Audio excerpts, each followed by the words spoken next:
चाणक्य की कहानी इन हिंदी। आचार्य चाणक्य का नाम सभी ने सुना है। उनकी चाणक्य नीति बहुत प्रचलित है। सभी ने चाणक्य नीति के अनमोल वचन पढ़े होंगे। आओ जानते हैं कि आखिर चाणक्य कौन थे, कैसे हुई थी उनकी मौत और क्या है उनके जीवन की कहानी। कौन थे चाणक्य? भूवश चाणक्य मगध सीमावर्ती गांव के एक साधारण ब्राह्मण के पुत्र थे। उनके पिता का नाम चणक था। पिता ने उनका नाम कौटिल्य रखा था। अपनी पहचान छुपाने के लिए कौटिल्य ने अपना नाम विष्णुगुप्त रख लिया था।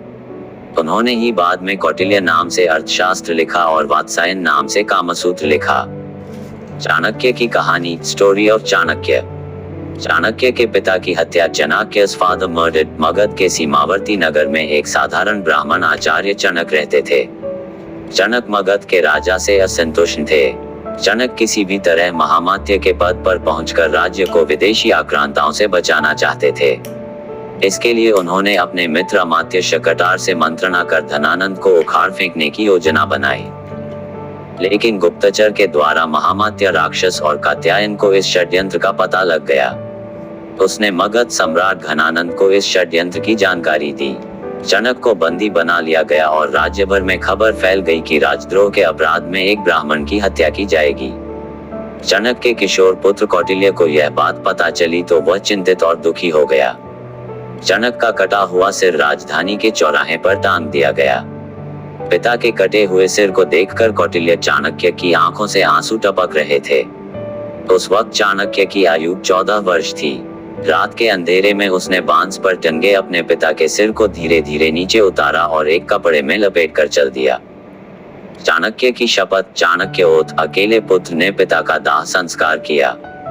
तब कौटिल्य ने गंगा का जल हाथ में लेकर शपथ ली, हे गंगे, जब तक हत्यारे धनानंद से अपने पिता की हत्या का प्रतिशोध नहीं लूंगा तब तक पकाई हुई कोई वस्तु नहीं खाऊंगा। जब तक महामात्य के रक्त से अपने बाल नहीं रंग लूंगा तब तक यह शिखा खुली ही रखूंगा।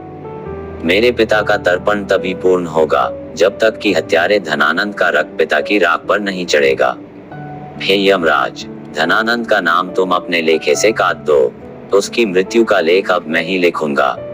विष्णुगुप्त बनकर रहे चाणक्य विष्णुगुप्ता। इसके बाद कौटिल्य ने अपना नाम बदलकर विष्णुगुप्त रख लिया। एक विद्वान पंडित राधा मोहन ने विष्णुगुप्त को सहारा दिया।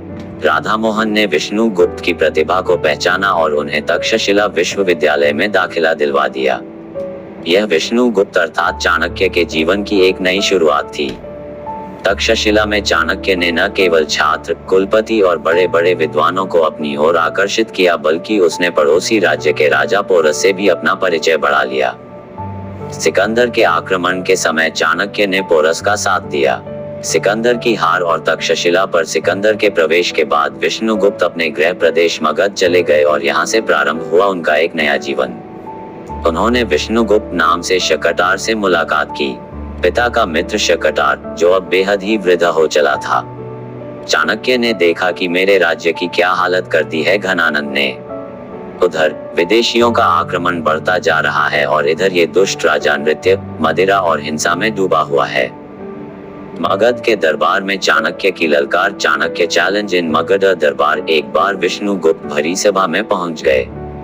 चाणक्य ने उस दरबार में क्रोधवश ही अपना परिचय तक्षशिला के आचार्य के रूप में दिया और राज्य के प्रति अपनी चिंता व्यक्त की।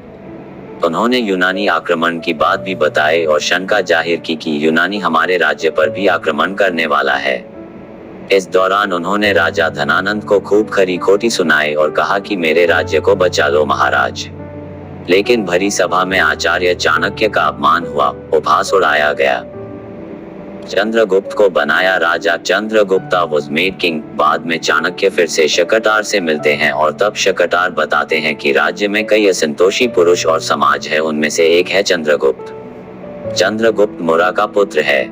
किसी संदेह के कारण धनानंद ने मुरा को जंगल में रहने के लिए विवश कर दिया था। अगले दिन शकटार और चाणक्य ज्योतिष का वेश धरकर उस जंगल में पहुंच गए जहां मुरा रहती थी और जिस जंगल में अत्यंत ही भोले भाले लेकिन लड़ाकू प्रवृत्ति के आदिवासी और वनवासी जाति के लोग रहते थे। वहां चाणक्य ने चंद्रगुप्त को राजा का एक खेल खेलते हुए देखा।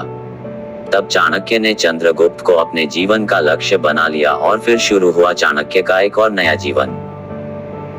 कौटिल्य उर्फ विष्णुगुप्त तथा चाणक्य पुत्र चाणक्य ने तब चंद्रगुप्त को शिक्षा और दीक्षा देने के साथ ही भील, आदिवासी और वनवासियों को मिलाकर एक सेना तैयार की और धन्वंत के साम्राज्य को उखाड़ फेंक कर चंद्रगुप्त को मगध का सम्राट बनाया। बाद में चंद्रगुप्त के साथ ही उसके पुत्र बिंदुसार और पौत्र सम्राट अशोक को भी चाणक्य ने महामंत्री पद पर रहकर मार्गदर्शन दिया। ऐसे हुई थी आचार्य चाणक्य की मौत। चाणक्य's डेथ मिस्ट्री। आचार्य चाणक्य की मौत एक रहस्य है। इतिहासकारों में इसको लेकर मतभेद है। हालांकि कुछ शोधकर्ता उनकी मृत्यु को लेकर 3 तरह की थ्योरी प्रस्तुत करते हैं। आओ जानते हैं कि आखिर आचार्य चाणक्य की मौत कैसे हुई थी। चंद्रगुप्त मौर्य के पुत्र बिंदुसार मौर्य और उनके पुत्र सम्राट अशोक थे। आचार्य चाणक्य ने तीनों का ही मार्गदर्शन किया है। चाणक्य का जन्म ईसा पूर्व 371 में हुआ था, जबकि उनकी मृत्यु ईसा पूर्व 283 में हुई थी। चाणक्य का उल्लेख मुद्रा राक्षस, बृहद कथा कोश, वायु पुराण, मत्स्य पुराण, विष्णु पुराण, बौद्ध ग्रंथ महावंश, जैन पुराण आदि में मिलता है। बृहद कथा कोश अनुसार चाणक्य की पत्नी का नाम यशोमती था। मुद्रा राक्षस के अनुसार चाणक्य का असली नाम विष्णुगुप्त था। चाणक्य के पिता चाणक्य ने उनका नाम कौटिल्य रखा था। चाणक्य के पिता चाणक्य की मगध के राजा द्वारा राजद्रोह के अपराध में हत्या कर दी गई थी। चाणक्य ने तक्षशिला के विद्यालय में अपनी पढ़ाई पूरी की। कौटिल्य नाम से अर्थशास्त्र एवं नीतिशास्त्र लिखा। कहते हैं कि वात्स्यायन नाम से उन्होंने ही कामसूत्र लिखा था। चाणक्य ने सम्राट पुरु के साथ मिलकर मगध सम्राट धन्वंत के साम्राज्य के खिलाफ राजनीतिक समर्थन जुटाया और अंत में धन्वंत के नाश के बाद उन्होंने चंद्रगुप्त को मगध का सम्राट बनाया और खुद महामंत्री बने। चंद्रगुप्त के दरबार में ही मैगस्थनीज आया था, जिसने इंडिका नामक ग्रंथ लिखा। चाणक्य के कहने पर सिकंदर के सेनापति सेल्यूकस की बेटी हेलेना से चंद्रगुप्त ने विवाह किया था। आचार्य चाणक्य की मौत के बारे में कई तरह की बातों का उल्लेख मिलता है। कहते हैं कि वे अपने सभी कार्यों को पूरा करने के बाद एक दिन एक रथ पर सवार होकर मगध से दूर जंगलों में चले गए थे और उसके बाद वे कभी नहीं लौटे। कुछ इतिहासकार मानते हैं कि उन्हें मगध की ही रानी हेलेना ने जहर देकर मार दिया गया था।